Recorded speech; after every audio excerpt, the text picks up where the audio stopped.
Welcome to Get Over It, the Consciousness Transforming Podcast for exceptional 21st century living. Folks, I am so jazzed today. We are speaking with a true artist. He is someone that I met who listened to my podcast. I was blown away when he called and said he listened to my podcast. And we did a little bit of work together, and he introduced me to his work, and I was like, wow, because he does creative work on print. You know, he's a fine artist. He also works with clothing, and he can create clothing that will heal you while you wear it. We're going to talk a little bit more about that in a bit, but this gentleman, and his name is Taylor Bryant, and you could check him out at his website, Tete Pierre. It's a lot of healing going on there. Now, the information shared on Get Over It uses intuitive and pragmatic insight to help you shift your consciousness to break through the blocks and release energy that is no longer needed. Yes, we're going to help you let go of the BS that's been holding you back. But you guys know I always ask, are you truly ready to? And by the way, folks, BS is belief system. Excuse me, a bit about me for my new listeners. Intuitive since birth. I'm a third generation intuitive with over 3 decades of experience supporting people to break through the blocks along their path. I'm a strategist for personal and professional transformation, revealing cutting edge information that enables you to prosper and thrive. I spent 25 successful years in corporate America as an executive sales professional, and I'm the founder of Healing Visions Ministries and the Northern California Children's Education Network, a 501c3 nonprofit. I provide consultations and healings in all areas of life that heal the mind, body, spirit connection, allowing you to live your very best life. My clients tell me that I keep it real while providing them with accurate information to assist them along their journey as a spirit living a human existence. But they also say, if you really don't want to know, don't ask Monique. My background includes a doctorate in metaphysics, Reiki master teacher, ordained minister, and clinical hypnotherapist. So whether you are stressed, depressed, or possessed, I can help. To find out more about me and the services I offer, go to my website. That's MoniqueChapman.com. And I invite you to like and follow me on Facebook and LinkedIn. We don't do that X thing, so don't even bother. Okay, my guest today, Taylor Bryant, is a multidisciplinary creative from Dallas, Texas. He is trained in traditional printmaking and bookmaking techniques. Taylor's educational background includes a Bachelor of Fine Arts from the University of Texas at Austin. He has worked in many professional art studios focused on mediums such as mosaics, mural painting, glassworking, and public works. Currently, Taylor lives and works out of Southern California, and he produces fine art and clothing. And again, you can check him out at his website, and that's taytaypierre.com, TAYTAYPIERRE.com. Welcome, Taylor. Hey, thanks, Monique.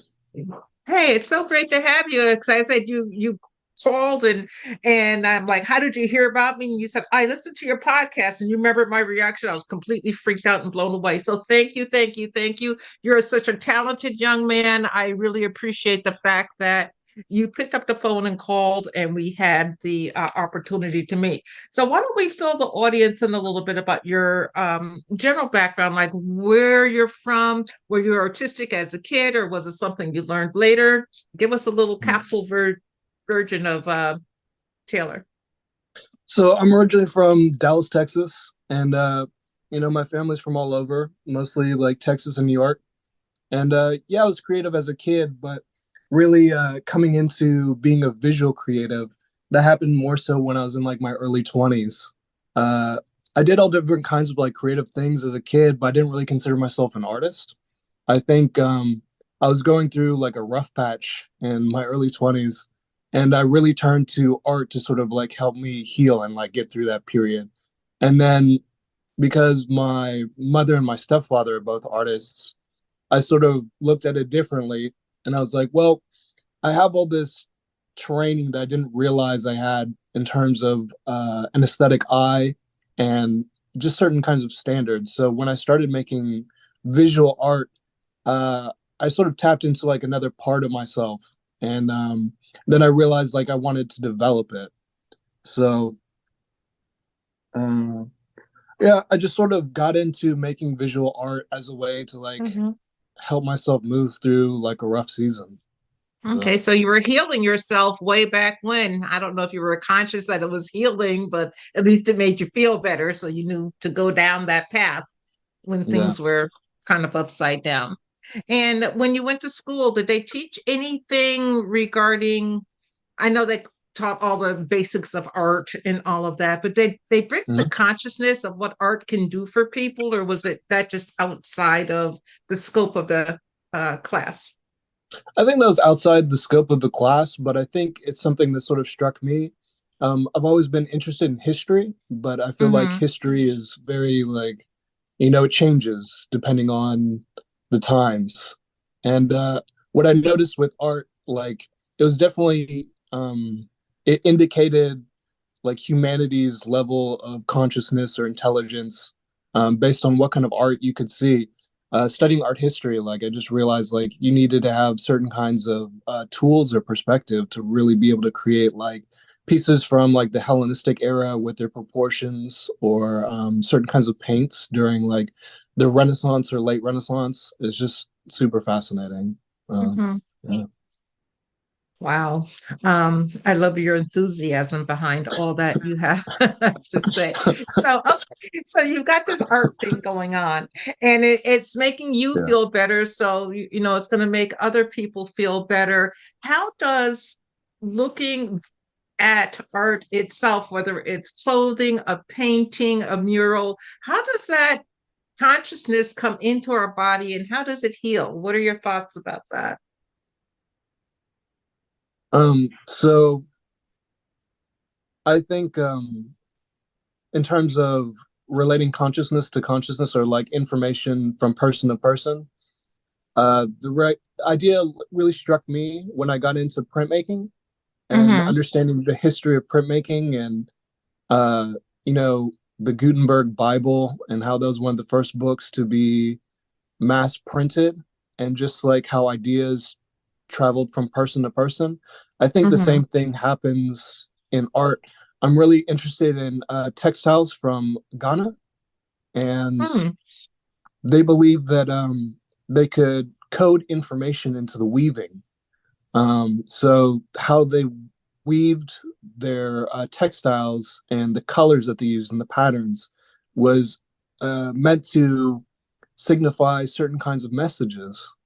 And when I learned that, and just sort of like realizing, I think that translates to all media, um, a sculpture, a painting, poems that are sort of vague. The underlying undercurrents and the intentions and information gets passed from person to person, whether it be conscious or unconscious. Mm-hmm. Um, yeah, and sometimes I think there's really powerful stuff in that. Like, and I also think it depends on where you're at and your level of perception sometimes, because it's like you can come back to pieces and uncover new layers, and I think that's Hmm. beautiful. You know. Yeah, it is. And, you know, I hadn't really thought about that because I have limited art hanging up in my home office and Mhm. look at it. Sometimes I do get, you know, like a different vibe from it. Like I can look at, you know, I've got like six ladies here on the beach walking into Oh, the water, and you look at it one day and it's one thing, and you look at the other day, it's like, oh, the suffering because they got heavy packages on their head. Mm, or you look at it again and it's like grounded in healing because this is where we came from. So mm, it's wonderful how the energy just kind of intertwines there. Now, I I call you, you call yourself an artist, but I call mhm. you a boutique fashion designer with a twist. And the twist is Yeah, that you can take art on, excuse me, many different levels and actually apply it to people. You have this intuitive knack, if you will, to listen to someone talk and be able to come up with a piece, whether it's clothing, fine art, poster, whatever, to yeah, help them. How does that come about? Because I mean, you don't know these people, but you can tune right in. yeah. I think part of it is like I'm very interested in like frequency and vibration, and Mm-hmm, I feel like I've always been intuitive and had a layer of empathy. mm-hmm, Uh, and I think from being able to observe as a kid, like I was able to deduce things.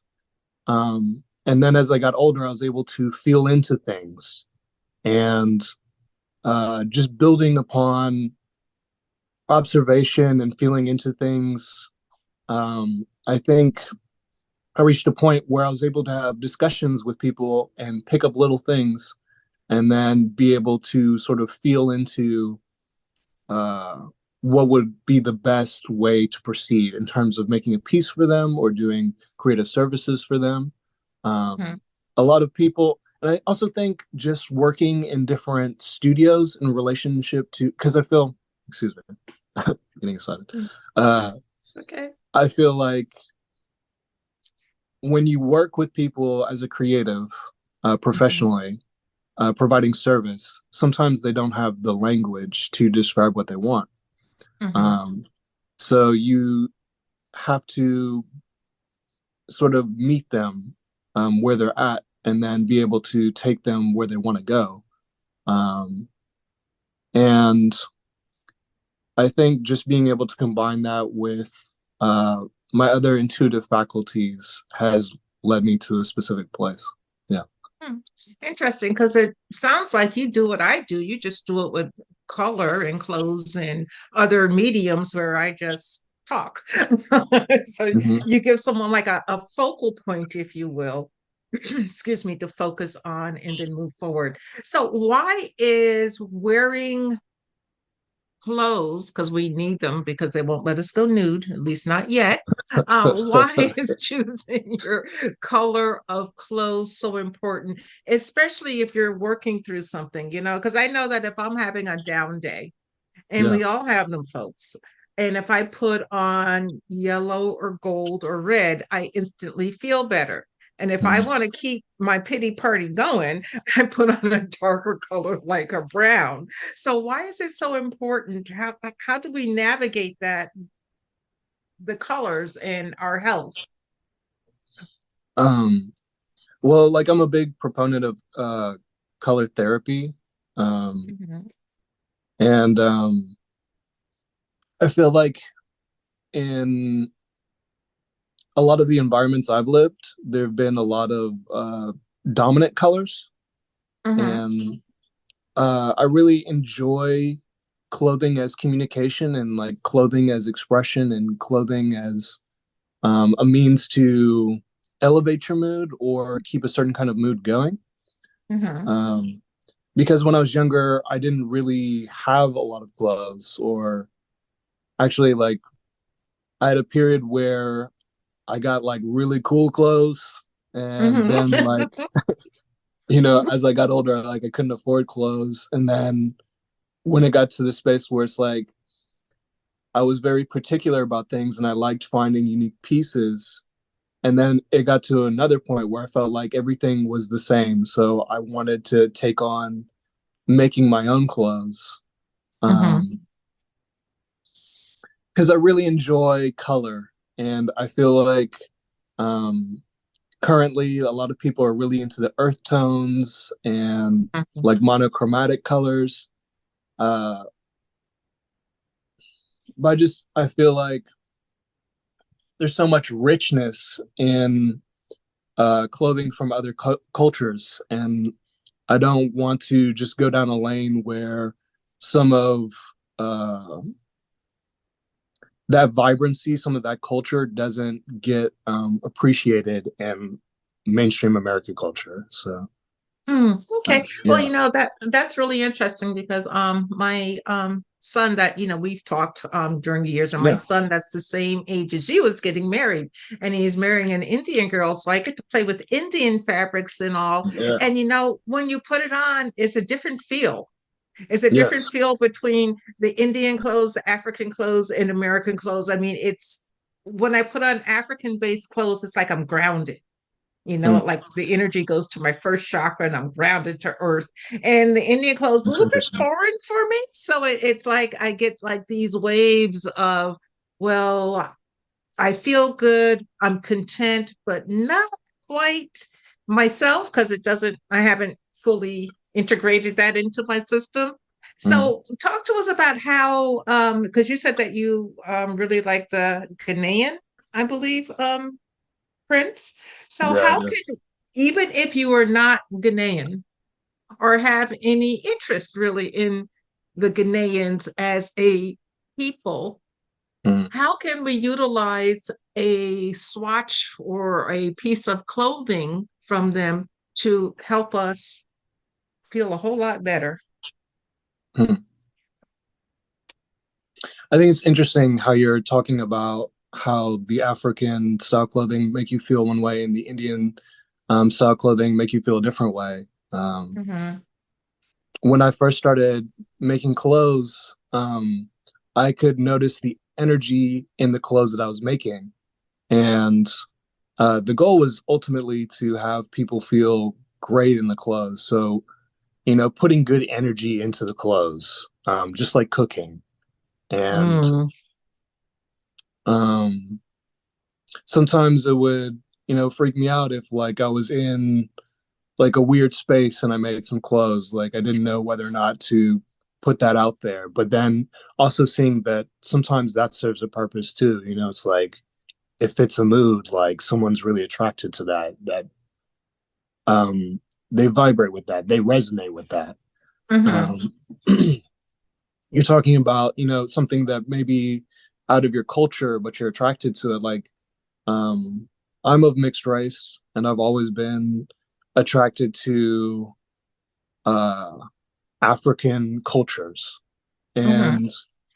And when I was researching, African prints, I found out that a lot of them are made by the Dutch.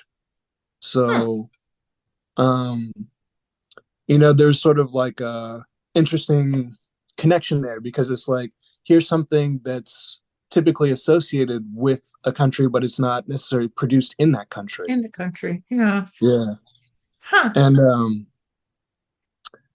I think it all comes down to what you personally resonate with. It's like and trying different stuff out. Um, I think there's a lot of stuff that people try in order to, sort of get like social media cloud or things like that.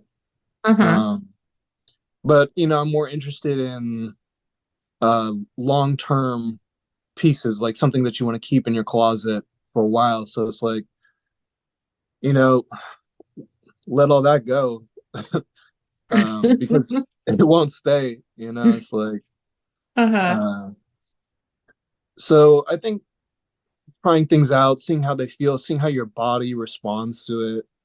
Mm.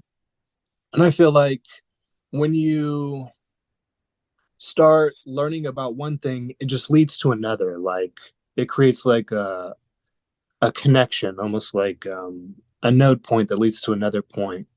Mm-hmm. And let's see, like for me, like learning about um, patterns from Ghana sort of led to other uh, like I would say it started going into West African stuff and then South African stuff. And Mm-hmm. then that led to some foreign things because of occupation. Mm-hmm. And it's when you really start researching how clothing is made in the world, it's very fascinating. Um, yeah, I could talk about it for a long time. I Okay. could talk about it for a long time. Well, been talking about it for a long time. How can creative works bring a community together and improve environments? I mean, we're living in like I think it's hell right now, all over the world. Wars, this, that, and the other. Nothing seems to be happy. How can No. our clothing help us not feel that energy so heavily? I think, you know, sometimes it can provide a sense of like exuberance or vitality, Mm-hmm. um, especially like in a grim situation, or even just like, let's say you're in an environment that uh, doesn't resonate with your inner world. And I think Mm-hmm. clothing can be an avenue to enrich your day to day in maybe like a space where you're not feeling comfortable to be fully yourself. Mm-hmm. Um, I notice like all the little things matter. So like little touches add up to really increase a mood, or increase the experience of life. And not only do I think that clothing can like contribute, but I think art. Um, I've gone through many different environments, Mm-hmm. um, and um,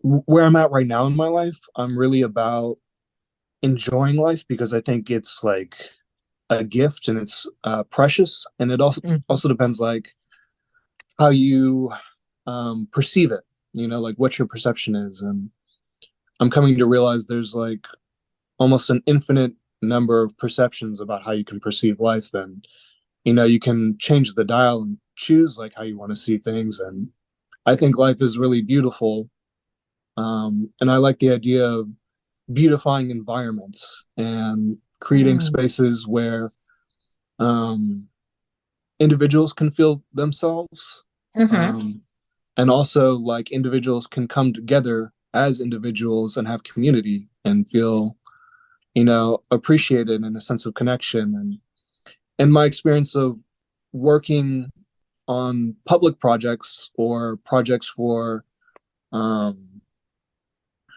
I guess you could say certain communities or like Mm-hmm. schools or things like that, Mm-hmm. um, it's really great to see like people come together in enjoyment of like doing creative work. Um, it typically seems like everybody's like having a good time, like cracking jokes and stuff like that. And it's just, I really like that energy and I really enjoy seeing people in that energy. And I think a lot of people don't see themselves as creative, but I think everybody is creative. And, Mm-hmm. it can be applied in all these different ways. Um, Uh-huh.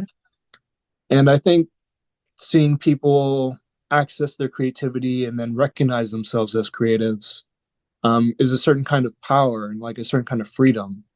And when I start seeing people apply that to their environments and their lives and their clothing, like I think it's really beautiful because it's just almost like seeing a bird fly or something like that. It's like Mm-hmm. a certain kind of freedom. And I think that since like people are like community creatures, um, when others are creative and they're doing it in tandem with other people, like the capacity expands and things just get better and better in a certain regard. Like I'm always surprised and amazed at like things I never could have thought of. But seeing other people bring it to uh, the global culture is Mm-hmm. really interesting, or even like the culture on a community level. Um, so I think creativity and like clothing. I think it's best as a communal activity. I think some of the best clothes come out of like a group of people working together to make it. And because of my printmaking background, like I'm really interested in how they used to use print to create clothing, and they used to have lino parties where they would carve out um, patterns, and then like they would stamp their own fabric and create print repeats, and like just Mhm. eat food and drink wine, and it seems like it seems Well, like a good time, and like I just like that idea of getting together and making stuff, and I think it's healthy. I think creativity is healthy for communities. Like, yeah. okay, well, I chuckled when you said that because folks, Taylor's in the process of creating a piece for me. And I'm like, okay, do you want a top, a bottom? What it is it that you want? And he goes, whatever you want to send me, because I want you to keep this in your closet for years and years to come and enjoy it. And then I was like, oh, okay. And then it's like, well, what are you going to put on it? He goes, well, I'll think about that. And of course, approve it, and, proof it with you beforehand. But this man can just tune into who I am at a core level, and it is almost inexplicable. A little frightening too, because he can see my soul, but it's just inexplicable how he works. So Taylor, when we go to your website, taytaypierre.com, you have numerous examples up there. Um, as you are creating something for me that is going to be special, how do you work with others? Can they just buy product that they see on your website, or do they place an order? Give us your process of the clothing and your art. Yeah, so when you go to my website, you can totally buy pieces that are pre-made. Mm-hmm. Um, I'm in the process of learning more about screen printing. So when I make graphic tees, sometimes I'll put up pre-orders, and Mm-hmm. people can buy pre-orders that way. Mm-hmm. And I also do commission pieces. So you can email me, or we can set up a time to talk.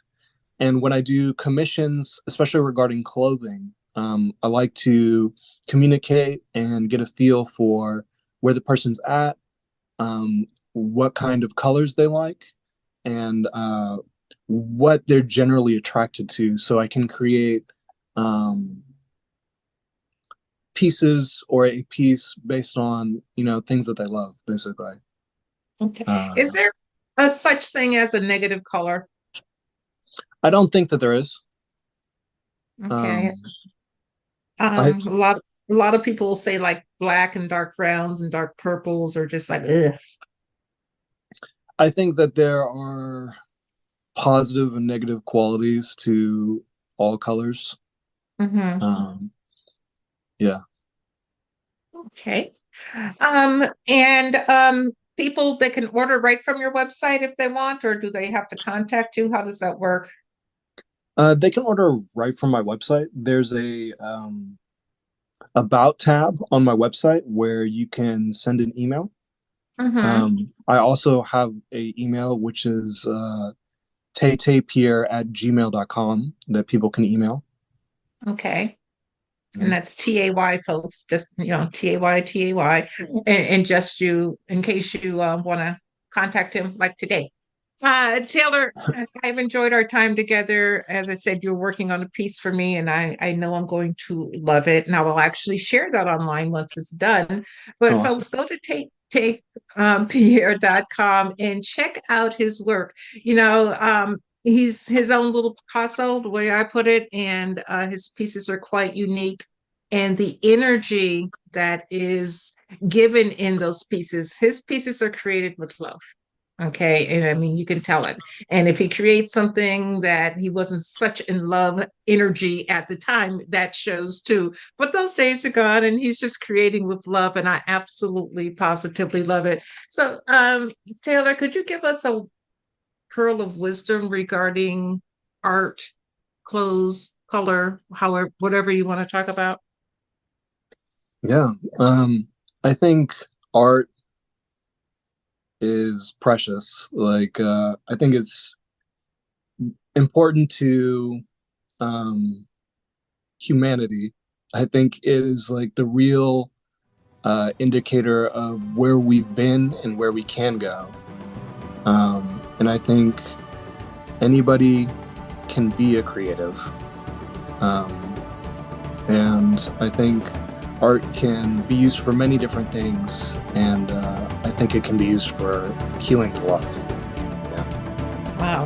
Thank you, thank you, thank you so much for sharing that.